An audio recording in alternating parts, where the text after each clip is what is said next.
Traffic is backed up so far on 71 highway that no progress is expected for another 400 years. Well, that's it for your weather and traffic, and now it's time to jam. And remember, we'll keep playing the hits as long as you keep listening.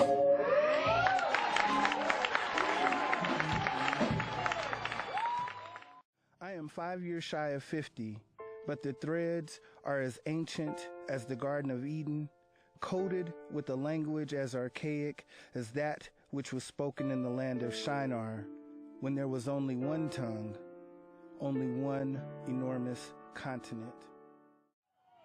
If there is anyone out there who still doubts that America is a place where all things are possible, who still wonders if the dream of our founders is alive in our time, who still questions the power of our democracy, tonight is your answer. The police ain't do nothing. We want murder charges in me. You are violating the state-imposed curfew. They are gassing our children. I actually made this, and it's like a poem, a collage. It was my response to the Ferguson uprising and the murder of Michael Brown. And so, you know, it starts off with, you know, this quote from Marvin Gaye, makes me want to holler, throw up both my hands. And there are several different poems that are on here. This one is a land day, which is taken from, a Persian tradition of writing poetry of oppressed women. And Alande is a 2-line poem with a specific syllabic count. And so this Land Day for Michael Brown Jr. says, from the grotesque death beauty remains, see the mother drop rose petals on her son's bloodstains. If it's the truth, why does this man say he was like Hulk Hogan and beat me to a pulp? And the first report says he hit me 10 times. But the grand jury says he hit me twice. You know, just blacked out everything other than the words that became the poem. And it says, bullets pierced body, Michael Brown dead, more than average anger, not police, but church needed, shooting young people, a mistake. Of all the cultures in the world, Western white supremacy has the highest level of sensed male inadequacy. That's what we were talking about earlier with that whole myth of male sexuality and how that kind of backfired. And male awareness of genetic and genital vulnerability, thus the need for weapons of attack. This culture clearly has equated the male genitals with weapons and aggression. And this, you know, one of the most iconic pictures, the one that I remember was Michael Brown with his headphones on. And I put the headphones on, and this was a self-portrait poem. Self-portrait is Michael Brown. So I imagined myself to be Michael Brown and just made these 18 statements, one statement for each year of his life. There's a Bible verse there. I always try to incorporate some element of, you know, my walk with Christ and the work that I do. The government gives them the drugs, builds bigger prisons, passes a 3-strike law, and then wants us to sing God Bless America? No, no, no. Not God Bless America. God damn America that's in the Bible for killing innocent people. God damn America for treating us citizens as less than human. God damn America as long as she tries to act like she is God and she is supreme.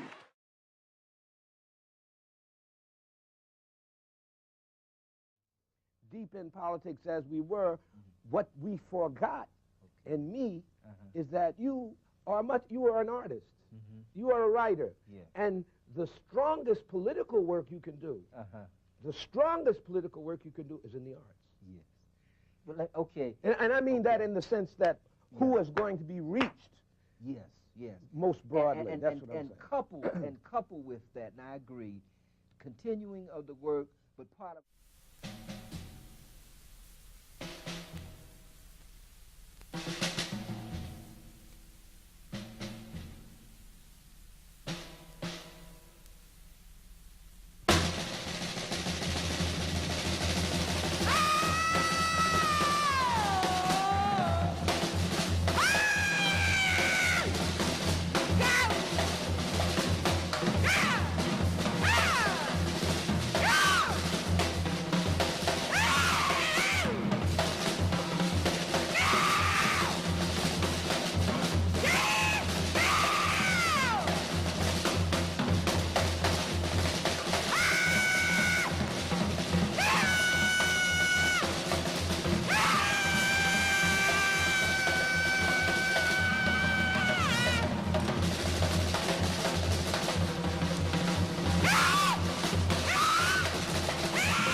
How to mourn a brown boy.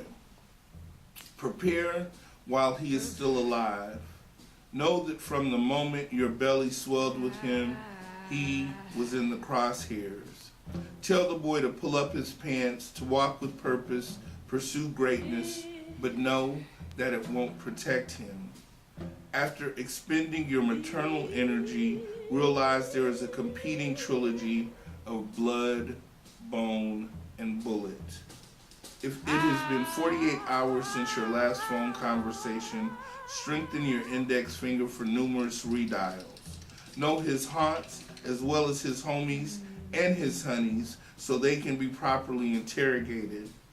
Have a statement prepared for the reporters who pretend to care. Practice the 1,000-yard stare so you can look into the camera and plead to the perpetrator to turn himself in. Cry out for the folks in the neighborhood who saw something to come forward. Don't expect them to. Save 1/10 of all your earnings to cover the reward money.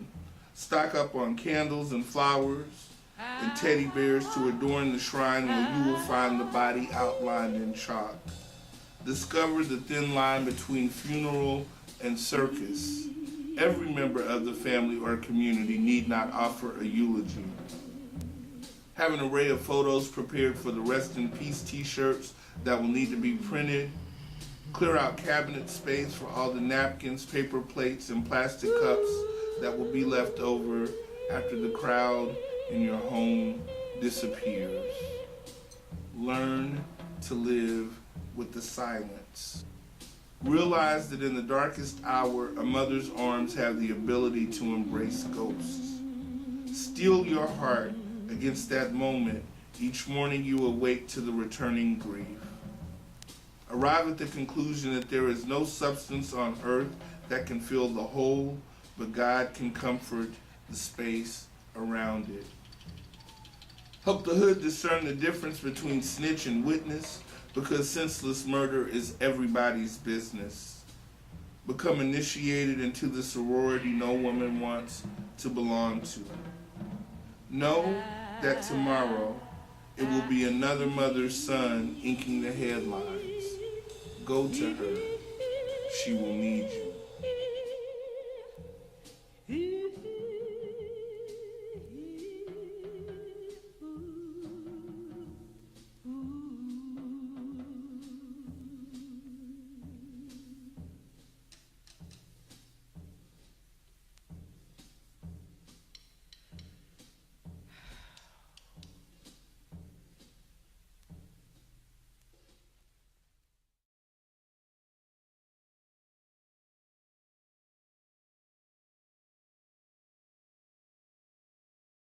me know, but if I don't talk to you between now and then, I'll see you Thursday. Okay. All right. Later. Yeah. That was one of my former students. He's actually doing a program with us this Thursday. Mm-hmm. And I'm just kind of making sure everybody still knows what they're supposed to do in their own point. But yeah, a lot of that. To be honest with you, we do a lot of our programming in the multi-purpose room. So there's a lady who works over on the other side of the building, and I forgot what she said. She said, you should put on your resume expertise in event setup and breakdown. Because she's always seeing me hauling these chairs and tables, because depending on what the event is, you know, we have to set all of that stuff up or whatever. So, yeah, so it's that. And then it's a lot of community engagement, trying to work with different organizations, like the program that we're doing on Thursday is a partnership with KCPT, you know, public television, and trying to keep my ear to the ground in terms of what's going on, because Mr. Peterson, the founder of the archives, really felt that it's important to use history as a way to examine where we are in the present, and to okay, this is Mama. Hey, Mama. Yeah.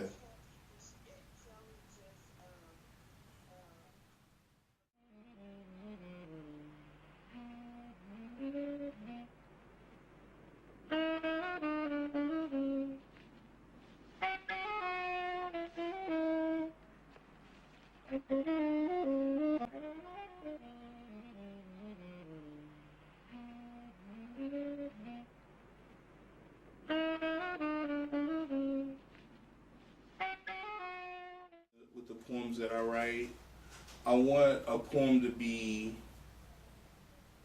skillfully done. I want it to be complex enough that if you were to read it 3 or 4 times, you'd still discover something new about it. Or if you read it in 2016 and then you read it again 10 years from now, it might resonate with you in a different way. You know, I want it to have some element of timelessness and all of those things. But I don't want anybody to necessarily read a poem that I wrote and to be confused, or to have to look up a lot of words, or for there to be some kind of obscure symbolism in the work. I want people to get it. I want it to resonate with them. I want them to know where I'm coming from, and I want them to be able to relate to it in some way that will hopefully, that they'll enjoy and appreciate.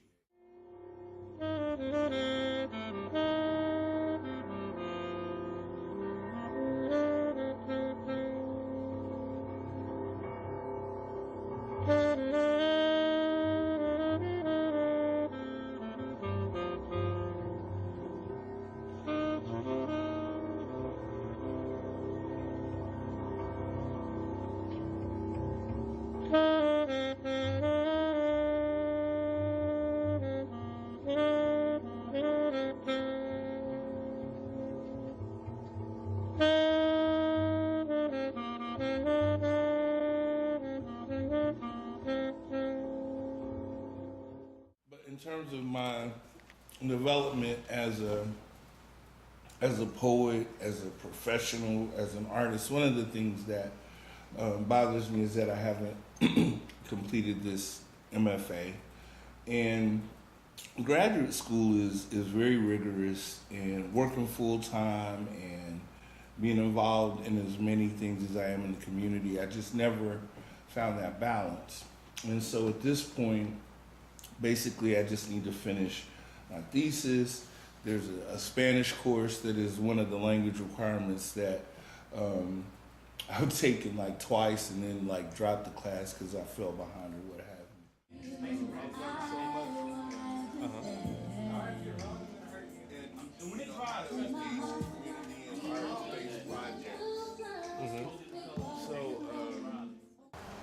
So today I'm just hanging out with one of my mentors, Michael Toombs, who's overseeing this community mural project called Harmony on the Vine. And it started back in August, and Michael is one of the first people that I worked with that really taught me really how to engage the community in arts-based projects. So this particular piece being called Harmony on the Vine is very symbolic in that when you look at jazz music historically, people who appreciated the music, whether they were white, black, whatever ethnicity or background, all kind of came together peacefully and in harmony. So that was the spirit behind the project. All right, today we'll get the first look at a mural that is all things Kansas City. People across the city help paint what's called Harmony on the Vine, an 8-foot-tall painting at the American Jazz Museum. And you might remember even one of our own got in on the... In these times of such upheaval, when the only choice for commander-in-chief is the lesser of two evils, when men of color in their various hues are human targets for the boys in blue, when a Dakota pipeline matters more than the indigenous people who were there before, when immigrant families are torn apart and children are ripped from their mother's arms, when voter suppression in the southern sphere turns back the clock 50 years, when little girls in Flint can't brush their teeth because the water is filled with toxic debris, it is time to step back and examine our hearts. It is time for life to imitate art. This miraculous mural has taught us this much. We can learn to spill paint, not blood. Each delicate brushstroke, each scene depicted, shows that despite our various pigments, we are truly just one race, one human family in various shades. No matter how divisive they try to paint us, somewhere deep inside we know that that ain't us. Even when we reflect on this town's history and look under the sheets to a time when black folks couldn't live past 27th Street, we know even then there was a place where jazz music transcended the notion of race, where no one cared if you were white or black, if you were moving and grooving to the 12th Street rag, where musicians and Miltons didn't discriminate, all they cared about was if you could play, where Hootie and Bird's genius left stereotypes shattered, showing the world that black music matters. Yes, there was a majesty, a splendor, going far beyond wealth that occupied the space between 18th and 12th. If you take time to notice, that glory isn't gone. At the American Jazz Museum, the tradition jams on. Just think of all the beautiful hands that took part in creating this incredible work of art. This masterpiece is an alarm, a wake-up call, a cry, a siren screaming to all, stop believing the lie. The road is too long, the stakes are too high. We have to paint the way and help the world find the harmony we created here on the Vine. Yeah!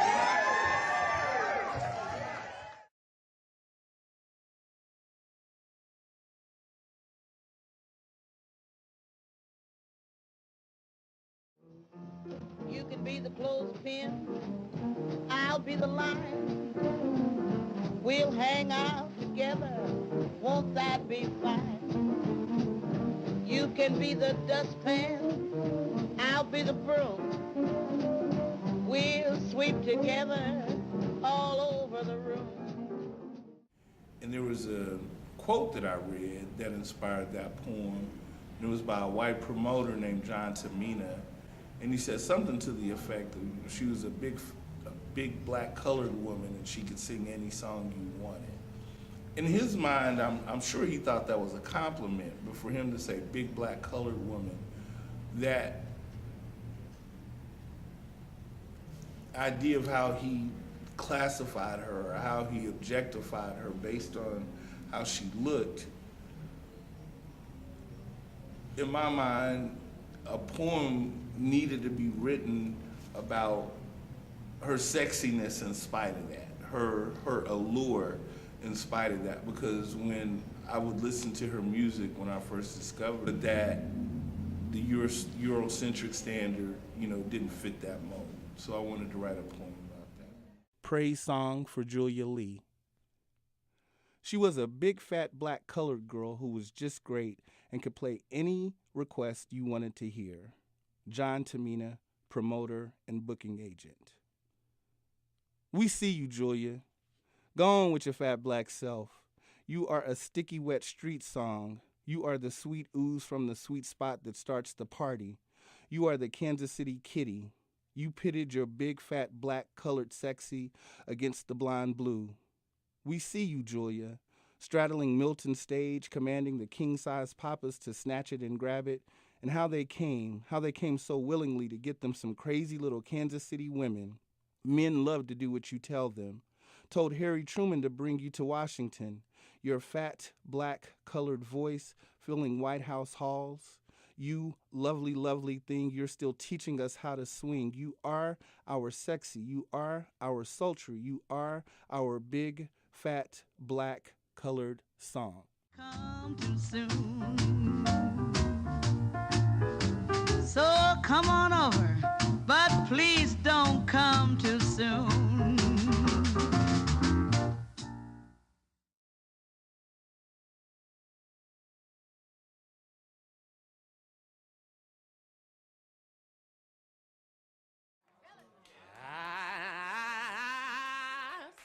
My black is, and black ain't. Black is, and black ain't.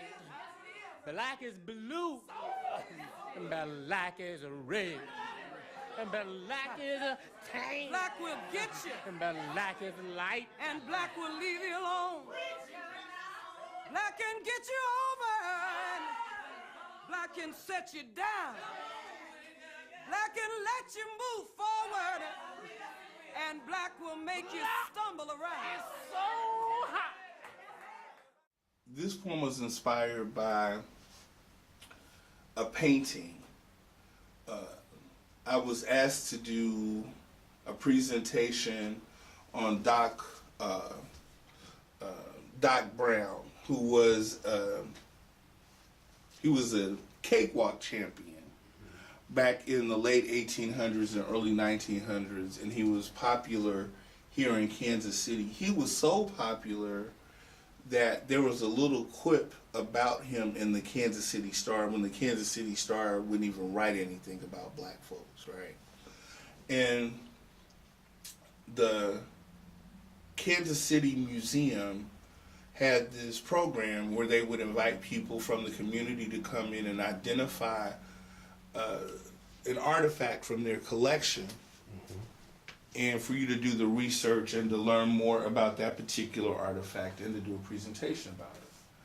So when I was asked to do it, the only thing that I found that had any connection to African American culture was this picture of Doc Brown.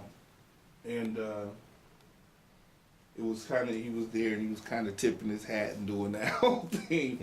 And I was like, oh, here we go. Why black folks like to dance. For the art, the blues, the spirituals, the jazz, the dance was what we had in place of freedom. Ralph Ellison. You study the darkness of my body, desiring to know the curve and the line. Whips scarred my back, but they never broke my spine. You implement strategies designed to steal what's inherently mine. You want to move like me, to groove like me, to boogaloo like me, but your body can't move like mine, 'cause it never needed to. I cakewalked out your slavery and you couldn't lynch my blues. Yeah, you try to dance like me, but you stuck with two left shoes. My hips undulate with the passion that shakes pine cones loose. My frame contorts in ways that Sherlock could not deduce. With every oppressor I face and throughout every abuse, my movements possess a beauty that only struggle could produce. I keep it moving with the quickness with a panther's agility. Got a Lindy hop too fast for the naked eye to see. I call my left leg Malcolm and Martin is my right. I can march the streets of Birmingham at noontime and dance all Saturday night. Never understood how you could love my music, my walk, my talk, my style, but hate me so intensely. Why am I so reviled? May not ever get the answers on this side of eternity, but one thing is for certain, I'ma keep on doing me. I'ma dance like there's no tomorrow and sing at the top of my lungs. Ain't no use in fighting when I've already won. Can be your best friend. Be cozy as the night. Black can do you in.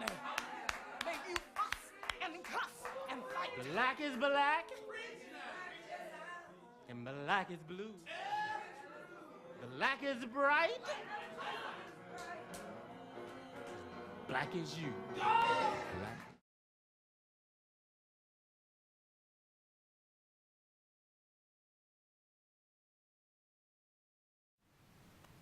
Strides to be made. You know, somebody had to step out there, and somebody had to step out there at a time when there were certain concessions that you had to make, you know, to be successful.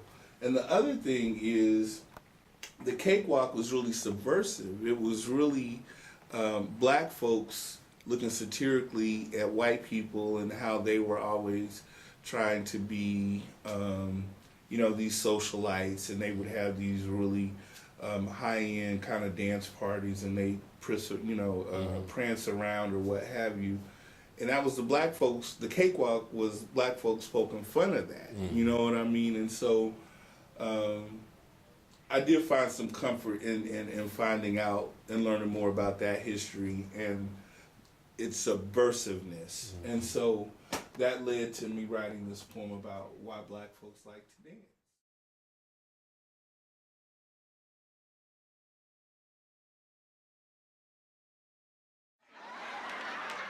So we offered a little message to the white folks of not sending in money. We're not begging for the crippled children. And we're not begging for the orphans, the black orphans of Watts. We're not begging for them. No, and we're not begging for the black old folks home either.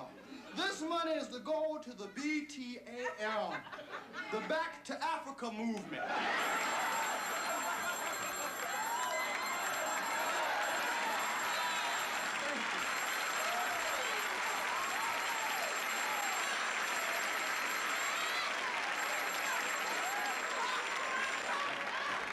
Works every time. Well, some of the old adages I think remain true. One being that comedy has its root in tragedy. The other being that comedy is tragedy plus time, and I think you have to find a way to laugh in the midst of it. I think it's really just that simple. I think if you aren't able to figure out ways to find the humor in it, then you're just more inclined to fall to despair and hopelessness, and that's certainly no solution. And I think that if you can't find a way to laugh in the midst of pain, or to laugh your way through pain, or to find laughter as a way of dealing with the pain, then that is just, as I said, that's a hopeless state. And I think in some ways the deeper the pain, the more rich the laughter. And I wrote this piece called WBLK.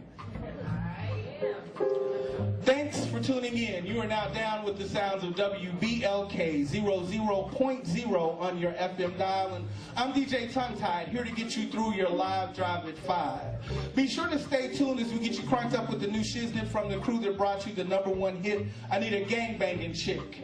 It's the Blood Money Bros with their new fat track, I Be Smacking My Hoes. But first, we have an important announcement from the Ad Hoc Group Against Crime.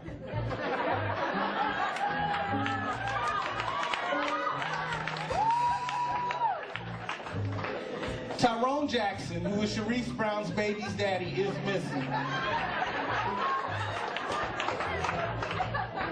Although he was spotted on the corner of Linwood and Truce, no one currently knows his whereabouts. Cherie says, Tyrone, if you're out there listening, please stop tripping and call home. Little baby Tyrese is running low on Similac, and he's wearing his last pamper. More hot jams coming up, but before we get into this next set, I just wanted to remind our listeners that we still have those free tickets to Leroy's Liquor Lounge and Dinner Playhouse, where this will be the opening weekend of the feel-good musical. The Jeffersons have some good times when they are reunited with their homeboys from outer space. Starring Sherman Hemsley, Isabel Sanford, and Jimmy J.J. Walker, with a special guest appearance by John Amos, recreating his role as James Evans, who will miraculously return from the grave to search for another job. Just be caller number 13 and the tickets are yours. By the way, Leroy wants all you listeners out there to be sure and try his new dessert, chicken fried watermelon. How good is it? Like Jack told Helen, it ain't no telling. You gotta taste it yourself. Now, in response to the brother that called in asking why we never played the real hip-hop, let me just say, you can't keep it real and keep getting paid. We gotta do what Mr. Charlie says, so you won't be hearing no Public Enemy or no Dead Prez, no Eric B. and Rakim, because we bow down to the man, and he don't want y'all to be thinking of no master plan. See, we gotta mix the cuts to keep your thoughts mixed up. Most of our listeners dig it. Even our white ones too. What KRS once said is so very true. What goes around comes around, I figure. Now we got white kids calling themselves niggas. Just look at our call letters, WBLK. We basically lack knowledge, and we like it that way. Hey, don't you dare turn that down from the station to page. We got plenty of prizes and more giveaways. If I announce your name from off our fax line, you got 666 seconds to drop us a dime.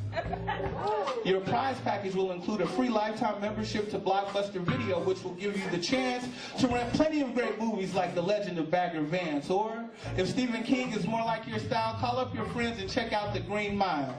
Guaranteed to be in stock. Both films are centered around mystical darkies who use their magical powers to benefit the white men that they love, without ever using those same powers to help themselves. These motion pictures will astound and amaze. Who says there aren't any good roles for black actors these days? Now, before we get back to our stacks of fat tracks, this evening's weather report is being brought to you by Pete's Pawn Shop, which carries the diamonds you need if you want to rock the ice and the guns you need if you can't pay the price. Tonight's forecast calls for complete darkness, which should be perfectly suitable for a community that lacks vision, and you can expect widely scattered ignorance in the morning. Oh yes, this just in from Geechee Day when our traffic copter, the eye in the sky, lack of direction has collided with mass confusion, causing a huge pileup at the intersection of 39th and Prospect. Traffic is backed up so far on 71 highway that no progress is expected for another 400 years. Well, that's it for your weather and traffic, and now it's time to jam. And remember, we'll keep playing the hits as long as you keep listening.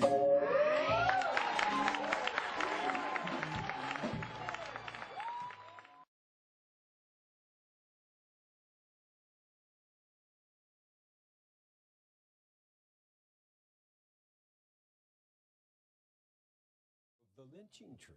Even though you're living under the shadow of the lynching tree, because religion is a spirit that is not defined by what people can do to your body. They can kill your body, but they can't kill your soul. We were always told that. There is a spirit deep in you that nobody can take away from you because it's a creation that God gave to you. Now, if you know you have a humanity that nobody can take away from you, they may lock you up, they may lynch you, but they don't win. There's a poem that I wrote in response to this painting that I'll share with you now, and it's called Lynch Family Blues. Went out swinging last night, baby. Hope you didn't wait up for me. Said I was swinging all night, baby. Did you stay up late for me? I wasn't swinging in no joint, darling. I was out on the limb of a tree. Now I'm walking on air, baby. Feels almost like I'm free. My feet steady kicking the wind. Yeah, I'm close to being free. And for the first time in my life, darling, white folks are looking up to me. Hear me, son, your daddy loves you. Keep hanging on to hope. You're the man of the house now. Gotta help your mama cope. Daddy won't be coming home no more. You see, I've reached the end of my rope. And so I wrote Lynch Family Blues in response to that. That was the first ekphrastic poem that I'd ever written, but then I fell in love with that whole idea of writing poems in response to artwork, and it's been something that I've been doing ever since. Yeah, I mean, there's any number of ways to approach it. First of all, I want to know who that guy is. If there's a person that's depicted in the painting, I want to know that person's story. I want to know, you've got this gentleman who's obviously playing the piano, so what sounds are emanating from that painting? I think about the color. That's definitely something to draw from. There's this woman here who's looking very sexy to me right now. What's that all about? What was the painter thinking at the time? Maybe I can think about what inspired the painter himself to compose this piece. What might be going on over here, outside of the frame? Is there an audience here? Is he by himself? Is this him in the middle of a performance? Or is this him rehearsing a song? Is this a love song? And this is the woman who's inspiring the music that he's playing on the piano. Better surely than in some bed where in broken health I'm led, lingering until I'm dead. Better than with prayers and pleas are in the clutch of some disease, wasting slowly by degrees. Better than of heart attack are some dose of drug I lack. Let me die by being black. Better far. Muhammad Ali, one of my all-time heroes, just to me, a wonderful example of black masculinity. And I wanted to write a poem inspired by your painting. And for some reason, like I said, I think about, in my response to a painting, what's gonna work. And I kept picturing Muhammad Ali, although that's not in your painting, but him standing in the ring. So what form most looks like a boxing ring? And to me, a sonnet kind of has that squared off look, like a boxing ring. And so I comprised this sonnet called First Minute, First Round. If you were a butterfly brash and brown, then Liston was a wing-weary moth, tricked by the flame in your glove. First minute, first round. Like limp sex, it was over just that quick. Your phantom punch and unsuspected ping, like Monk's finger on a startled key. A percussive approach used in the ring, filling Liston's head with fierce cacophony. That night, there was a changing of the guard. In less than 2 minutes, the switch occurred. The ancient Negro hit the canvas hard. From his ashes, the new black man emerged. You are now trapped in tremors, but I still see you lording over Liston like a king.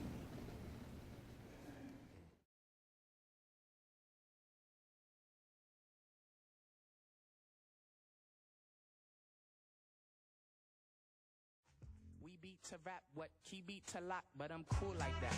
I'm cool like that. I'm cool like that. I'm cool like that. I'm cool like that. I'm cool like that. I'm cool like that. I'm cool.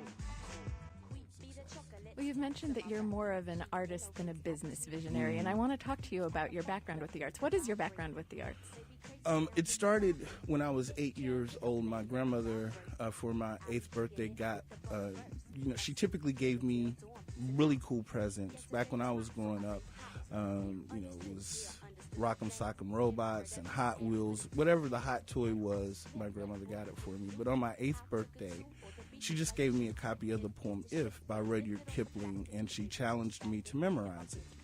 And I was really kind of salty about that at first. I, at that point didn't have a love of poetry, but I did what she asked. My grandmother wasn't a teacher. And for his final meal, this is what he told me. He said he'd take his wife out to Longhorn Steakhouse where they'd eat steak, lobster tail, salad with lots of ranch, baked potato with lots of butter. He is a second-year fellow, Glenn North.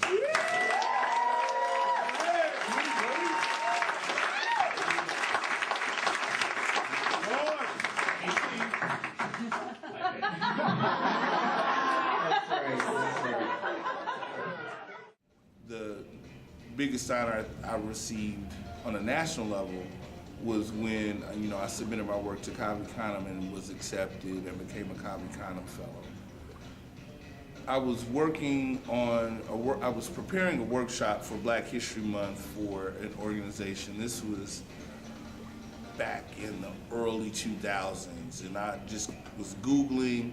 I don't even know if Google existed at that time, but I was on the internet searching for Black poetry lesson plans, and Cobby Conham was one of the things that came up when I was doing this. So as soon as I saw that, I was like, I have to do that. And so it just immediately became a huge goal of mine. And the first time I applied, I didn't get accepted. And I was like really heartbroken, applied again the following year and got rejected. So I was like, wow. But at that point I was determined, they just gonna have to keep telling me no. And then that 4th time, I finally got accepted. And so that was huge. And I had an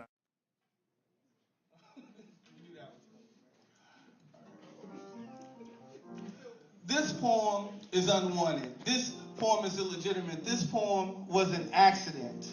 I didn't mean to write it. Yes, I let my pen touch the pad, but I was just scribbling, just doodling, just playing around with it like so many other poets before me. See, I thought the paper was on the peel, so I didn't use any protection. No correction tape, no whiteout, no eraser. I wanted to have it aborted, but by the time I had saved up enough loot, it had already reached its 3rd stanza. The paper won't consent to an ink test, so I'm not claiming it. However, I see it hanging out in the hood sometimes. This poem lets its word sag so you can see it's behind. This poem wasn't raised right. It can barely even rhyme. This poem hangs out with weed papers and it drinks too much wine. This poem will be dead before it reaches its 21st line. Crumpled up in some wastebasket next to a suicide letter, or tragically executed by a heartless paper shredder. At the very least, it will end up locked behind the bars of some legal pad, and it'll be too late then to blame it on Dad, whoever that may be. No, this poem won't end happily. It's already lost touch with reality. Heavily influenced by BET, it's caught up in some warped hip-hop fantasy. It denies the genre to which it belongs. This poem thinks it is a rap song. P to the Izzo, E to the isn't. That's the anthem. Get all your hands up. This poem will never be published, revised, or anthologized. This poem will never reside on a library shelf because this poem is illiterate. It can't even read itself. This poem could never be a real love poem. It's too busy trying to be a Mac Daddy poem, but countless careless encounters have made it a that's just my baby's daddy poem. And it has left fatherless verses in journals and notebooks all over town. With each passing line, it sinks further down. Now, Job, Psalms, Proverbs, and not just these, but Ecclesiastes and Song of Solomon yearned for this poem to follow them. These prophetic poems that foretold of the coming Messiah and the glory of the New Jerusalem reached out to this poem, prayed for this poem, loved this poem. But some poems just don't want to be saved. They just crash and burn at the bottom of the page. Prodigal poem.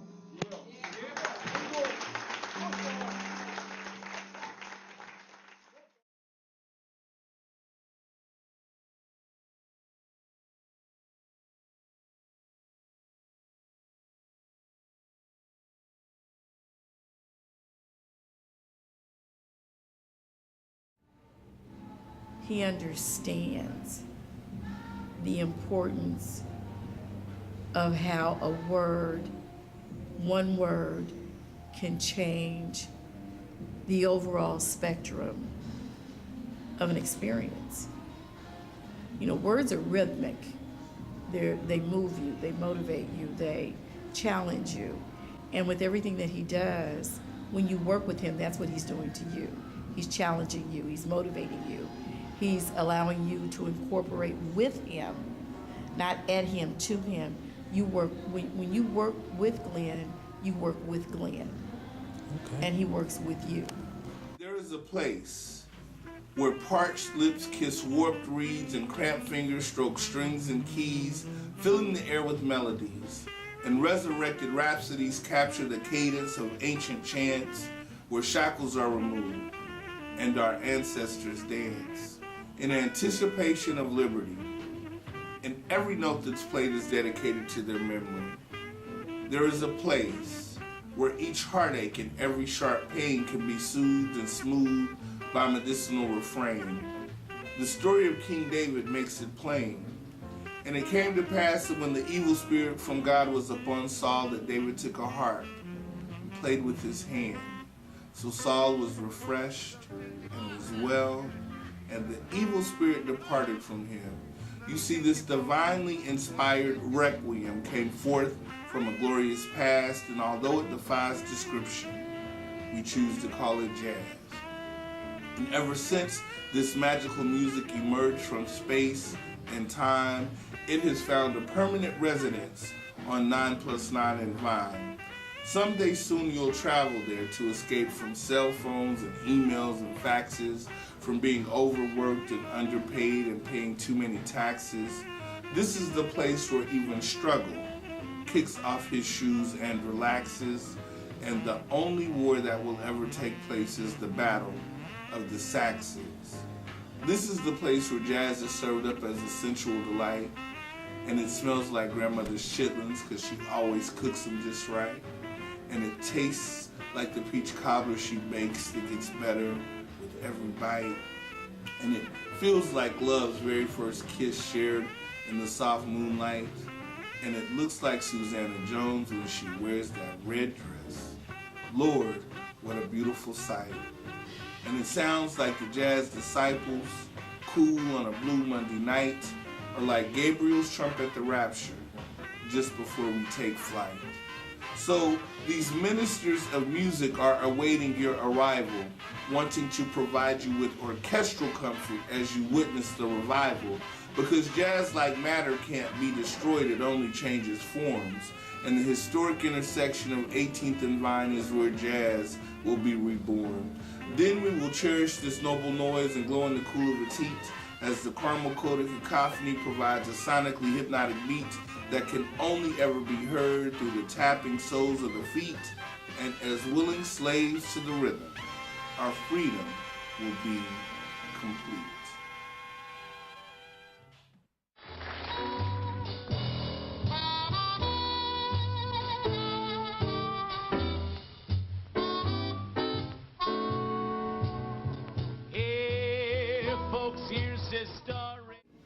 Real. He was born to bring you truth. This is his ministry. You understand what I'm saying? This is not something that he's just doing. This is a ministry for him. Artists, that's what artists are. You can be in the pulpit all day, but the microphone, no matter. This bitter earth,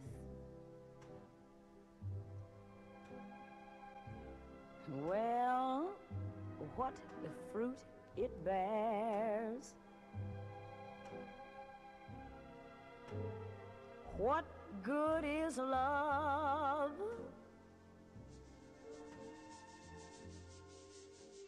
And the Lord himself shall descend from heaven with a shout to receive those of us who have been called out.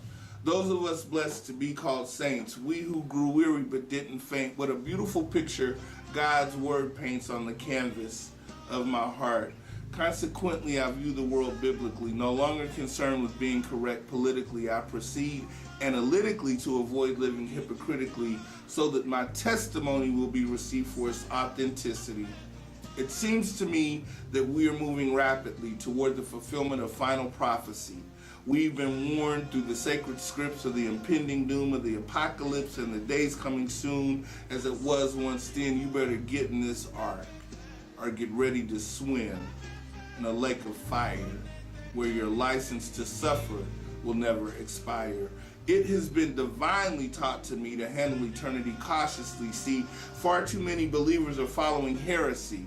Far too many false prophets want to lie to you, make it sound fly to you. Then once you've offered your tithe and you've been connived, they're quick to say goodbye to you, leaving you ashamed and shocked when your whole world is rocked, when you're being tossed to and fro by the winds of false doctrine. So I placed all my stock in Him. It is through Christ that I gained my sense of self-worth, because He knew me before my birth, before He laid the foundations of the earth. And I've surrendered all that I am to be washed by the blood of the spotless Lamb, so that my body can become Bethlehem. And it has become my lifelong quest to allow the Father to manifest His sacred Son through my mortal flesh, because one day every knee will bow and every tongue will confess that Jesus Christ is Lord.